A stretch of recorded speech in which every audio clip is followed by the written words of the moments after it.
Bismillah, walhamdulillah, wassalatu wassalamu ala sayyidina Muhammadin Rasulillah wa ala alihi wa ashabihi wa man tabi'a hudah wa la hawla wa la quwwata illa billah, amma ba'du. Segenap jamaah Masjid Asyiratus Syafi'iyah yang dirahmati oleh Allah, alhamdulillah pada malam hari ini kita berkumpul kembali melanjutkan pengajian kitab Fathul Mu'in. Mudah-mudahan apa yang akan kita pelajari jadi ilmu yang bermanfaat dunia akhirat, amin ya rabbal alamin. Pada pembahasan yang lalu telah kita sebutkan bahwasannya di antara rukun niat, rukun sholat itu adalah niat. Niat itu menjadi rukun pertama dari seluruh ibadah. Dalam niat ada rukun lagi. Dalam niat ada unsur-unsur yang harus dikandung atau disebutkan. Antara lain harus ada yang namanya qasad atau maksud dari perbuatan. Usolli dalam sholat itu qasad. Kemudian untuk sholat-sholat yang memang punya waktu tertentu, bahkan juga sholat wajib, maka wajib mentakyin. Takyin itu menentukan nama sholatnya, sholat zuhur atau asar atau duha, idul fitri atau idul adha. Namanya takyin, menentukan secara khusus namanya apa, karena itu adalah sholat-sholat yang punya waktu. Nah, kemudian diantara rukun niat atau unsur yang harus ada pada niat itu adalah menyebutkan fardu untuk ibadah yang fardu. Usallil jumu'ata fardon misalnya harus, atau usolli fardul jumu'ati harus ada fardonnya. Dan niat-niat sholat yang biasa kita baca itu 5 waktu semuanya udah ada fardonnya. Memang itu merupakan satu unsur yang harus ada pada niat. Ini adalah bagian-bagian niat. Adapun yang kita sudah hafal sejak kecil, diajarkan oleh guru-guru kita, diajarkan oleh ulama-ulama kita, usolli fardul asri arba'a raka'atin mustaqbilal kiblati adaan makmuman atau adaan imaman lillahi ta'ala, atau kalau qada ya qadaan. Ini bagian yang sifatnya bagus, sunnah. Jadi sudah terpenuhi semua. Yang wajibnya usolli fardul asri itu wajib-wajibnya sudah disebutkan. Arba'a raka'atin ini termasuk sunnah. Mustaqbilal kiblati sunnah juga. Kemudian adaan atau qadaan juga sunnah. Kemudian termasuk lillahi ta'ala ini juga sunnah. Hanya saja dalam nanti juga ada pembahasan kita dalam sholat jamaah untuk makmum maka harus menyebutkan iktidaan atau menyebutkan makmuman dalam sholat berjamaah. Ada sholat yang wajib berjamaah. Sholat apa itu? Sholat Jumat. Hingga dalam sholat Jumat maka seorang imam wajib mengucapkan imaman lillahi ta'ala. Wajib itu. Kalau imam tidak mengucapkan imaman lillahi ta'ala dalam hatinya, dalam niatnya, maka tidak sah jumatannya, karena memang harus berjamaah, wajib berjamaah. Nah, yang berikut ini termasuk unsur-unsur yang harus ada pada niat, yaitu menyebutkan fardiyah. Qala al-mu'allif rahimahullah wa nafa'ana bihi wa bi 'ulumihi wa bi barakatihi fid dharain amin. Wa tajibu niyatu fardin fihi ay fil fardi walau kifayatan aw nadran. Wa tajibu dan wajib apa niyatu fardin fihi, niat fardu fihi di dalam fardu, ay fil fardi maksudnya dalam ibadah fardu, dalam salat fardu. Walau kifayatan meskipun ada fardunya itu fardu kifayah atau nadran atau nadar. Poin kana dan meskipun ada siapa nawi orang yang berniat itu sobiyan anak kecil. Liyatamayyaza supaya berbeda apa fardu anin nafli dari kesunatan. Sering kita bahas bahwasannya di antara faidah atau fungsi niat itu membedakan ibadah dengan yang bukan ibadah. Termasuk juga membedakan antar ibadah dengan ibadah, itu fungsinya niat. Membedakan antara yang fardu dengan yang sunnah, itu fungsinya niat. Antara zuhur dengan asar bentuknya kan sama, 4 rakaat juga. Tasyahudnya, tasyahud awal juga sama. Maka yang membedakan adalah niat. Maka niat itu fungsinya antara lain adalah membedakan mana satu ibadah dengan satu ibadah lain. Untuk itu dalam ibadah fardu maka harus menyebutkan niat fardhon, harus menyebutkan fardiyah atau niat wajib. Ini untuk membedakan antara sholat yang fardu dengan sholat yang bukan fardu atau sholat sunnah. Subuh misalnya 2 rakaat, qobliyah 2 rakaat juga, sama persis bentuknya. Maka dalam subuhnya, sholat subuh harus ada usolli fardhos subhi, harus ada itu, atau usolli subha fardhon, harus menyebutkan kefarduan. Semua sholat fardu yang 5 waktu itu harus ada kata-kata fardhon. Meskipun itu juga sholatnya sholat fardu yang kifayah. Fardu kifayah seperti apa fardu kifayah? Sholat mayit, sholat jenazah, itu fardu kifayah hukumnya, tetap wajib menyebutkan fardiyah atau menyebutkan fardhon. Jadi dalam hati saat kita takbiratul ihram, usolli ala hadal mayyiti 4 takbiratin fardhon, harus ada fardhon. Kalau kita nggak sebutkan fardhonnya maka niat kita batal. Jadi harus diulang. Allah dalam hati, aku sholat atas mayit ini 4 takbir wajib karena Allah. Begitu. Harus ada dalam hati itu, kerentak dalam hati itu harus ada mengalirnya maksud hati, yaitu aku sholat atas mayit ini 4 takbir fardu karena Allah. Harus ada fardunya. Ini sholat yang sifatnya fardu kifayah. Bahkan sholat yang nadar, sholat nadar, orang punya nazar, misalnya kalau hajat saya terkabul, anak saya dilamar sama wakil gubernur misalnya, maka saya nadar akan sholat 40 rakaat misalnya kayak gitu. Maka 40 rakaat dia bentuknya sholat 2 terus sampai 20 kali salam. Boleh dia cicil, boleh dia langsung sekali. Ini setiap kali dia sholat Allahu Akbar, dalam hatinya harus usolli raka'ataini fardhan lillahi ta'ala, harus ada fardhannya. Terus namanya sholat apa? Namanya sholat wajib aja, karena di situ dia bukan sholat yang diikat waktu. Itu adalah sholat fardu, tapi bukan sholat fardu yang 5. Itu adalah sholat fardu, bukan juga sholat fardu yang dengan sebab barengan. Maka cukup usolli raka'ataini fardhan atau usolli fardhan lillahi ta'ala, menyebutkan kefardiyah ini wajib dalam sholat yang sifatnya fardu. Ini contoh gambarannya. Wa ka usolli fardhu dhuhri, masalan seperti niat usolli fardhu dhuhri biasa nih kita niat. Au fardhul jumu'ati, usolli fardhul jumu'ati.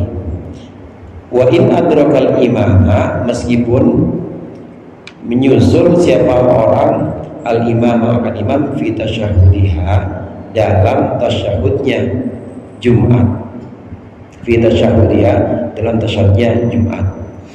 Wa sunnah, dan disunnahkan fin niyati idhafatan ila Allah Ta'ala.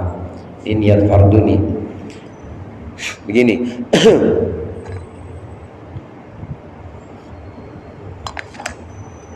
Sholat Jumat itu sholat yang wajib jamaah. Seorang makmum dia dianggap dapat Jumat bersama imam itu kalau dia dapat 1 rakaat. Kalau dia dapatnya kurang dari 1 rakaat, sampai di masjid imam udah selesai rukuk rakaat yang kedua, berarti nggak dapat rukuan tuh, nggak dapat rakaat. Sampai di masjid imam udah i'tidal atau sampai di masjid imam udah sujud di rakaat yang kedua, atau mentokin lagi dah sampai di masjid udah tasyahud. Emang bakor banget ini, seminggu sekali aja dia nunggu ngopi dulu, itu udah sampai masjid imam udah tasyahud akhir.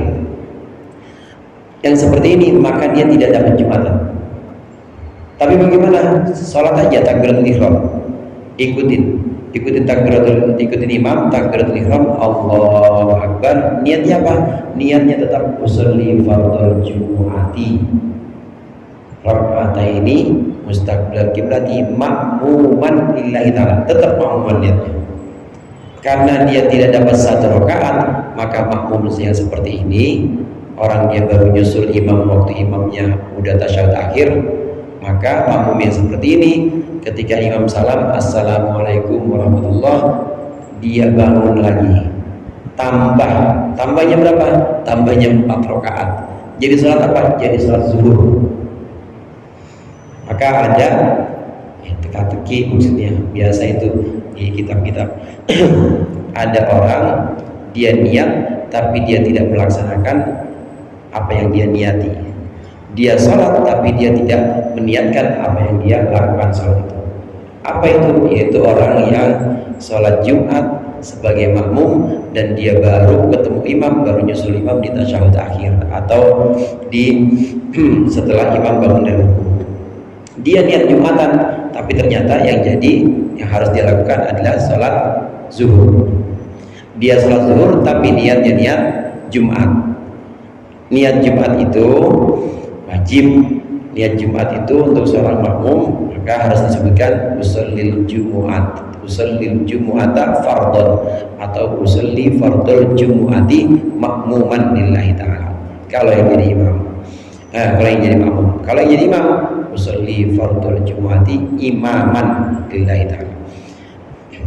Untuk sholat Jumat ini maka ada tambahan, seorang imam wajib menyebutkan imaman, karena di antara syarat sholat Jumat itu adalah wajib berjamaah. Wajib berjamaah, maka imam itu harus mengucapkan imaman. Kalau sholat selain Jumat, asal dia sholat itu aja, tiba-tiba di belakang ada yang ikut, udah jadi imam udah dapat pahala jamaah, dan jamaahnya jadi, jamaahnya sah. Tapi kalau Jumat enggak, imam tidak niat imaman, tidak menyebutkan imaman sebagai imam, maka makmum ngapain? Kalau imam tidak niat sebagai imaman, makmum berarti ngikutin orang yang sedang tidak niat, maka enggak jadi jamaah Jumatnya. Padahal Jumat itu sholat yang wajib jamaah. Dalam sholat selain Jumat, imam tidak wajib menyebutkan imaman. Tapi kalau untuk makmum semua sholat, maka makmum wajib menyebutkan makmuman, wajib. Kalau dia tidak menyebutkan makmuman, maka dia jamaahnya tidak sah.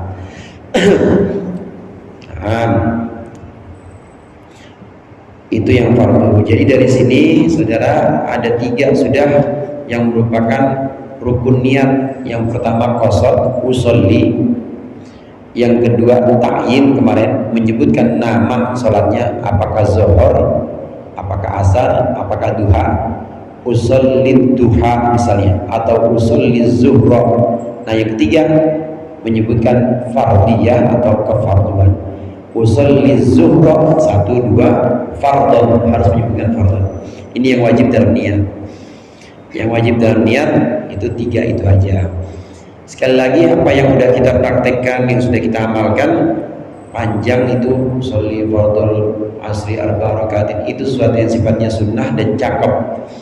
Ini khurujan lil khilaf, keluar dari khilaf, lil khilafi man aujabahu. Biasa dalam kitab-kitab fikih, banyak juga di Fathul Muin, biasanya Syekh Zainuddin bin Abdul Aziz Al-Malibari ini, untuk madhab kita Imam Syafi'i memang sesuatu itu tidak wajib, tapi karena untuk menghargai perbedaan, sebagian madhab lain ada yang mewajibkan, maka di madhab kita disunnahkan. Contohnya ini, contohnya yang akan kita baca dalam pembahasan yang lalu itu wudhu misalnya. dalam wudu itu menggosok tangan menurut mazhab Imam Syafi'i tidak wajib, tapi menurut mazhab Imam Malik wajib. Jadi air ngalir harus kita giniin kalau mazhab Imam Malik. Kalau kita wudu di kolam yang besar, kita wudu di kolam yang saya zaman dulu itu kolamnya, sekarang mah kolam kecil-kecil, kamar mandi juga setengah meter kali setengah meter, kecil banget. Kalau kita wudu di kolam yang besar, mazhab Imam Malik ini nggak cukup kita nyelupin gini doang, harus digosok. Kalau Imam Syafi'i jadi, karena menurut Imam Syafi'i tidak wajib menggosok. Jadi menggosok anggota badan, dalkul a'dha istilahnya, itu bukan rukun, namun sunnah khurujan li khilafi man aujabahu, untuk keluar dari perselisihan terhadap orang yang mewajibkannya. Siapa itu? Imam Malik. Artinya apa? Untuk tidak memperuncing perbedaan gitu. Jadi supaya nggak beda-beda amat, supaya nggak benar-benar runcing perbedaan antara yang mewajibkan gosok dengan yang tidak mewajibkan gosok. Ini antara lain seni dalam berbeda pendapat para ulama fikih. Mengusap kepala juga seperti itu, khurujan li khilafi man aujabahu, untuk keluar dari perselisihan, ya supaya tidak terlalu ketara bedanya, supaya tidak terlalu runcing perselisihan pendapatnya. Maka Imam Syafi'i, madhab Imam Syafi'i mensunnahkan mengusap kepala seluruhnya, walaupun segini doang jadi. Kalau Imam Syafi'i gini doang jadi, asal tangannya basah gini aja jadi udah. Tapi sunnahnya diusap seluruh kepala. Karena apa tadi? Untuk keluar dari perbedaan pendapat dengan orang yang mewajibkan mengusap kepala seluruhnya.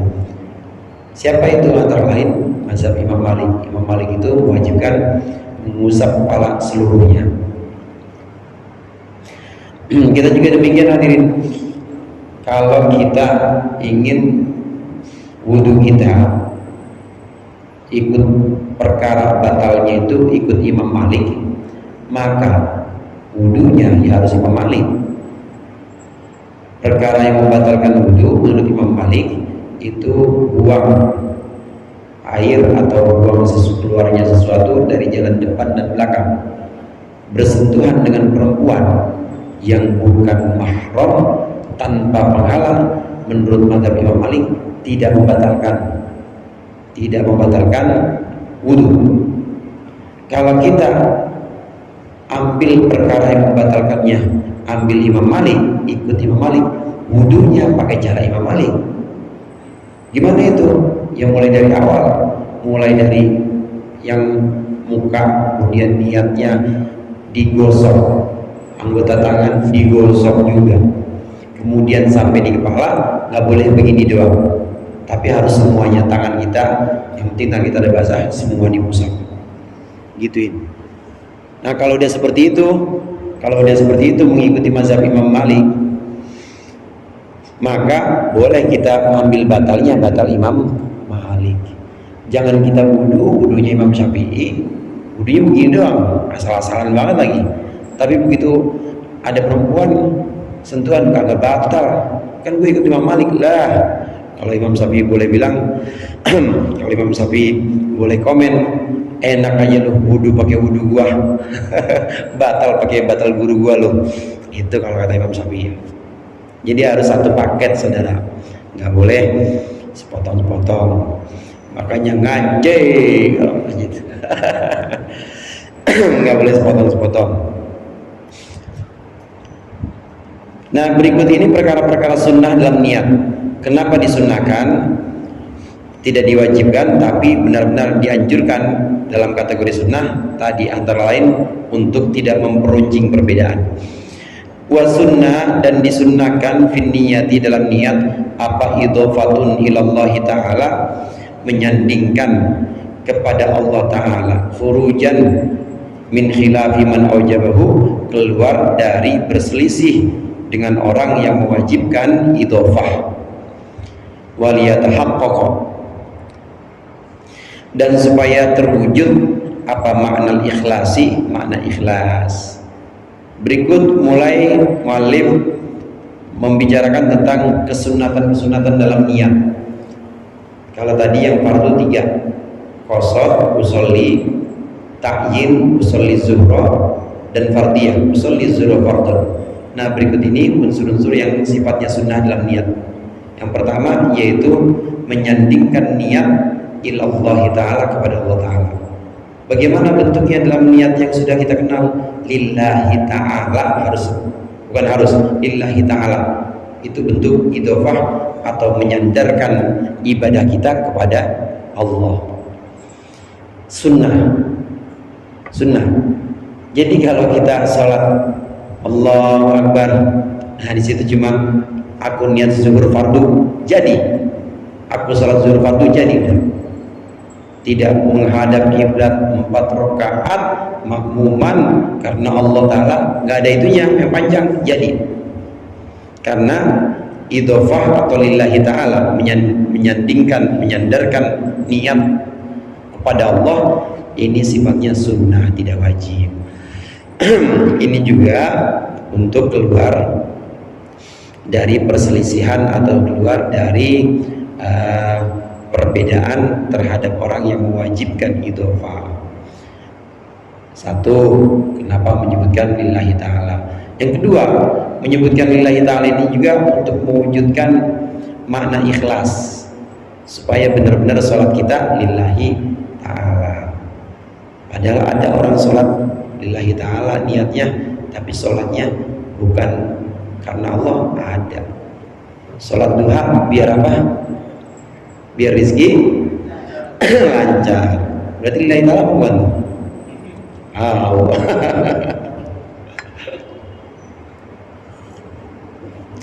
Sholat hajat lillahi ta'ala juga.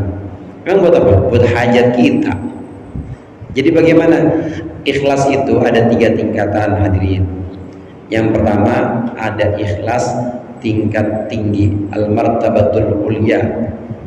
Ikhlas yang dalam rutbah atau tingkat yang paling tinggi. Ini adalah ikhlas yang benar-benar lillahi ta'ala, karena Allah. Kita sholat karena Allah, kita puasa karena Allah, kita ibadah semuanya karena Allah. Itu yang dalam iftitah, inna sholati wa nusuki wa mahyaya wa mamati lillahi rabbil alamin. Itu karena Allah. Udah benar-benar tidak ada harapan atau tidak ada keinginan, baik keinginan di akhirat maupun di dunia. Udah bebas dari kepentingan di akhirat maupun kepentingan dirinya di dunia. Jadi benar-benar karena Allah saja. Dia sholat, dia puasa, dia ibadah karena memang Allah layak dan Allah sangat pantas untuk disembah, untuk diberikan semua jenis-jenis ibadah ini dengan bentuk ketundukan. Harapan atau keinginan di akhirat supaya masuk surga, supaya selamat dari neraka, nggak ada. Ini tingkat yang paling tinggi, ikhlas. Terus di bawahnya ada al-martabatul wusta, yang tengah, ikhlas tingkat pertengahan. Tingkat pertengahan ini orang yang ibadah, orang yang sholat lillahi ta'ala karena Allah, namun dia masih berharap keselamatan di akhirat. Jadi supaya selamat dari api neraka dan supaya masuk surga. Ini tingkat pertengahan. Orang yang ibadah, orang yang sholat karena dia pengen masuk surga, karena dia pengen bebas dari neraka, maka ini adalah tingkat ikhlas yang pertengahan. Jadi ada kepentingan gak buat keuntungan dirinya? Ada, yaitu dia ingin dirinya di akhirat nanti selamat. Kalau tingkat yang pertama tadi nggak ada kepentingan sama sekali untuk keselamatan dirinya atau untuk keuntungan dirinya, udah nggak ada. Pokoknya Allah aja. Nah, tingkat yang paling rendah ikhlas itu pada tingkat yang paling bawah, martabatus sufla, yang paling bawah itu adalah orang yang ibadahnya, sholatnya, puasanya itu untuk hajat atau kepentingan dunia. Ada kepentingan dirinya, dia ingin keuntungan dirinya di dunia. Apa itu? Selamat dari segala macam kesulitan di dunia, rezekinya lancar, selamat dari segala macam bencana di dunia, bebas dari penyakit, bebas dari bencana. Boleh nggak orang sholat seperti itu? Boleh nggak orang puasa seperti itu? Boleh. Itu tingkat ikhlas yang paling rendah. Asal tidak mengharapkan pandangan orang, itu udah ikhlas. Meskipun ada maksud dunia. Cuma kalau udah ada harapan untuk dilihat orang, udah bukan ikhlas. Itu udah paling bawah tuh yang tadi. Kalau paling bawah tadi itu tetap ada syarat bebas dari riya, bebas dari keinginan dipandang manusia. Asal sudah bebas dari keinginan dipandang manusia, bebas dari riya, meskipun dia punya kepentingan dunia atau hajat yang ingin terwujud dari ibadahnya, maka tetap dimasukkan dalam kelompok yang ikhlas. Tapi kalau udah demi dilihat orang, supaya dilihat sama muridnya, supaya dilihat sama pejabat, supaya dilihat sama keluarganya bahwa sholatnya cakep, maka yang seperti itu udah bukan ikhlas lagi. Jauh turunnya drastis, derajatnya turun banget, udah nggak ada boro-boro sampai tingkat yang paling tinggi, tingkat yang paling rendah aja udah nggak dapat, karena udah mengharapkan pandangan manusia. Jadi idhofah atau menyandarkan sholat kepada Allah hukumnya sunnah untuk mewujudkan, merealisasikan makna ikhlas. Apalagi yang disunnahkan dalam niat, wa ta'arrudun li'adain au qada'in, dan menjelaskan li'adain au qada'in untuk sholat ada atau qada. Wala yajibu, dan tidak wajib ta'arrud li'adain wa qada. Menyebutkan adaan atau qadaan itu tidak wajib, sunnah. Wa in kana alaihi faidatun, meskipun ada atas seseorang apa faidatun mumathilatun, yaitu sholat yang luput yang semisal dengan sholat lil muaddati, bagi sholat yang sedang dilaksanakan. Khilafan lima tamadahul adra'iyyu, berbeda dengan pendapat i'tamadahu yang memegang akan siapa al-adra'iyyu, Imam Adra'i. Wal asahhu, dan bermula kaul yang lebih sahih itu sihatul adai bi niyatil qada'i, sahnya menyebutkan ada, sahnya melaksanakan sholat ada bi niyatil qada'i, dengan niat qada. Wa aksuhu atau wa aksihi sihatu aksihi, dan juga sebaliknya menyebutkan qada tapi ternyata menyebutkan qada tapi ternyata niatnya ada, itu juga sah. Ini dengan catatan in udhira, jika memang diberikan udzur. Siapa orang binahwi ghaimin, misalnya dengan semisal mendung. Wa illa batalat, wa illa, dan jika tidak, ay wa illam yu'dzar, jika tidak diizinkan dengan uzur, batalat, maka batal niatnya qat'an secara pasti, litalaqu bihi, karena main-mainnya orang itu. Usallin dhuhra fardhon adaan lillahi ta'ala, misalnya boleh, qada'an lillahi ta'ala boleh. Jadi hadirin, sholat adaan itu adalah sholat yang masih dalam waktunya, namanya adaan. Kalau sholat qada'an itu sholat yang sudah keluar waktunya, yang sudah keluar waktunya, luput, dia sudah lewat waktunya, namanya qada, namanya sholat utang. Nah, menyebutkan adaan dan qada'an tidak wajib, ini hukumnya sunnah. Orang yang dalam niatnya menjelaskan sholatnya ada atau qada, ini jika dia salah tapi tujuannya itu, kesalahannya itu karena main-main, maka niatnya batal. Kita udah tahu tadi sholat maghrib ya, udah tahu emang masuknya waktu maghrib, belum keluar maghrib, tapi kita sengaja usallil maghriba fardhon, kita sebutkan qadhaan lillahi ta'ala, padahal kita tahu itu sholatnya sholat ada, bukan sholat utang, maka batal niat kita. Ulang lagi, takbir lagi, harus adaan. Begitu juga kita tahu misalnya itu sholat qadha, nanti nih udah masuk waktu isya, kita sholat isya jamaah, punya utang maghrib 2 hari yang lalu misalnya, kita tahu itu sebenarnya adalah sholat maghrib yang utang, tapi kita sengaja kita sebutkan adaan lillahi ta'ala, tidak sah niatnya, karena niatnya main-main. Lain hal kalau ada udzur, contohnya udzur bagaimana? Ada mendung, nah kemudian orang ini nggak tahu apakah ini sudah masuk waktu maghrib apa masih asar, karena matahari nggak kelihatan, jam nggak ada, mati semuanya, matahari nggak kelihatan karena mendung. Maka di situ ketika dia menduga bahwa itu sudah maghrib, dia belum sholat asar, ini udah masuk waktu maghrib nih, gelap banget, nah saya belum sholat asar, kemudian dia sholat asar, dia sebutkan qadhaan padahal itu masih waktu asar, yang seperti itu uzur, nggak apa-apa, karena ada alasan tertentu. Jamaah rahimahullah, sesuatu yang tidak wajib tapi kita sebutkan secara rinci dan itu ternyata salah, maka itu bisa membatalkan niat. Tadi menyebutkan qadhaan sama adaan wajib enggak? Enggak.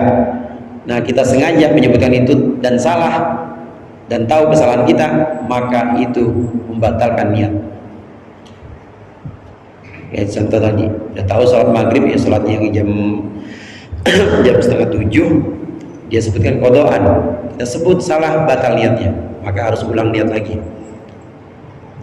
Contoh lagi, kita sholat makmuman itu wajib gak menyebutkan imamnya dalam hati, Allah aku niat sholat maghrib 3 rakaat menghadap kiblat makmum kepada Ustadz Hadi. Kepada Ustadz Hadi wajib gak nih? Enggak wajib kan? Enggak wajib.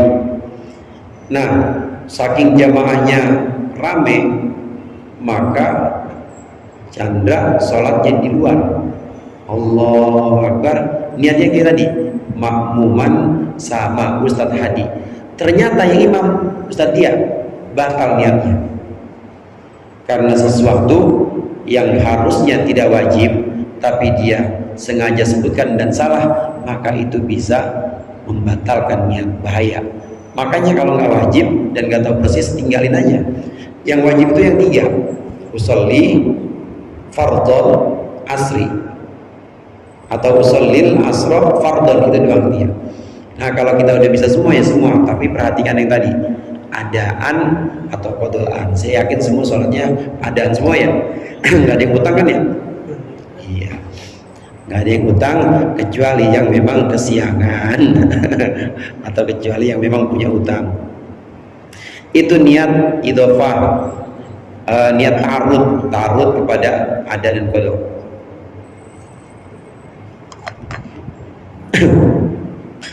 Wa ta'arudun listiqbalin wa adadi rakaatin. Nah ini nih, dan juga menjelaskan istiqbal, menghadap kiblat, maksudnya wa adadi rakaatin dan bilangan rakaat, il khuruji min khilafi man aujabat ta'arudha, karena keluar dari perbedaan orang yang mewajibkan ta'arud lahuma kepada adat dan istiqbal. Yang sudah kita praktekkan mustaqbilal kiblati arba'a rakaatin nih pembahasannya, menghadap kiblat, menyebutkan rakaat 4 rakaat misalnya, itu hukumnya sunnah, tidak wajib.